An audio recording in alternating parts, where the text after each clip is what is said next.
Well, on June 3rd, the federal government announced a terrific program called Homebuilder. We knew from consultations with the construction sector that they were facing a cliff.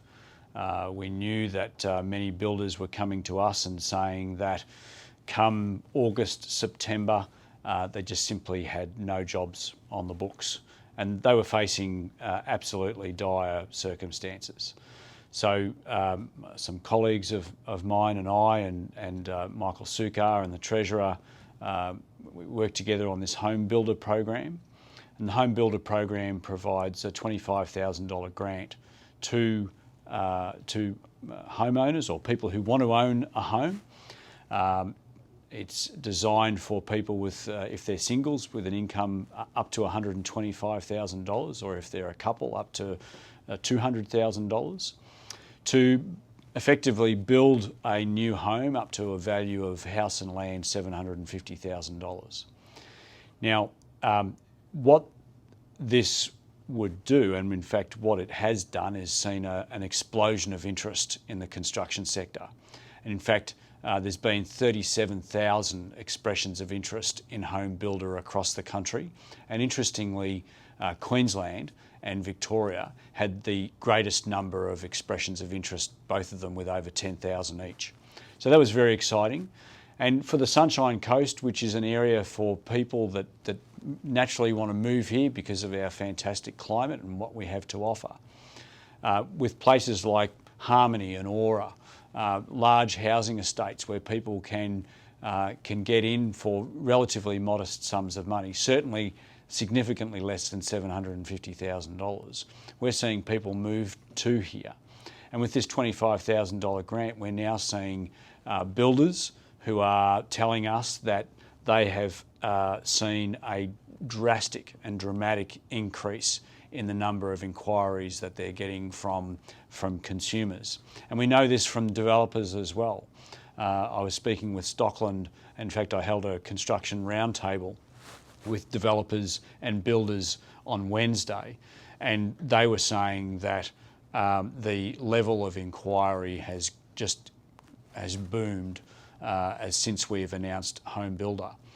Now, the difficulty we've had and some of the criticism we've had in relation to Homebuilder is that because the federal government needed to partner with the states, we don't tend to roll these sort of programs out ourselves. Just like, the federal government provides 80% of the funding for the Bruce Highway, we don't actually get in and build the road. We leave that to, in Queensland, we leave that to the Department of Transport.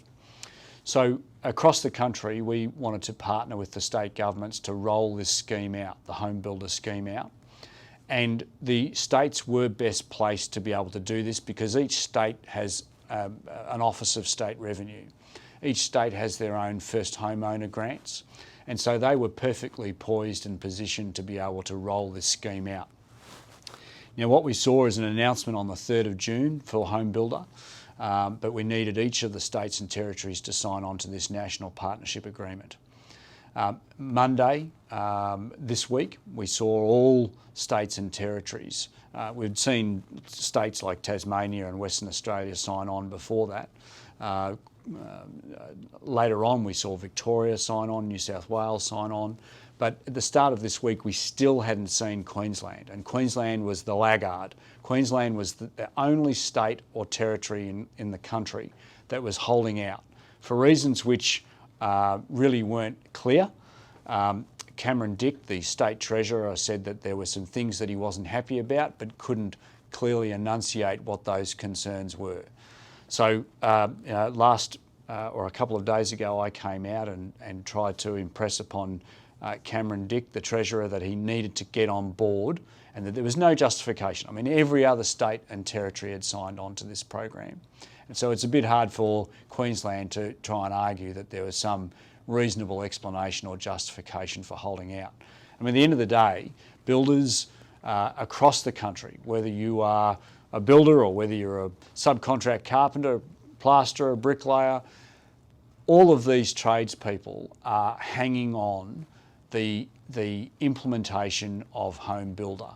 to be able to carry them through for work for the next 12 to 18 months. So there was no justification whatsoever for Queensland to hold out. Now, thankfully, Queensland has signed on just last night, and I welcome that. That's great news. Queenslanders, both consumers and the building industry, can now move forward with the certainty that Homebuilder will be being rolled out in Queensland. So I encourage people who are wanting to build a new home or substantially renovate their existing home to get in touch with the Office of State Revenue in Queensland and make their application for the Commonwealth Government's $25,000 Homebuilder grant.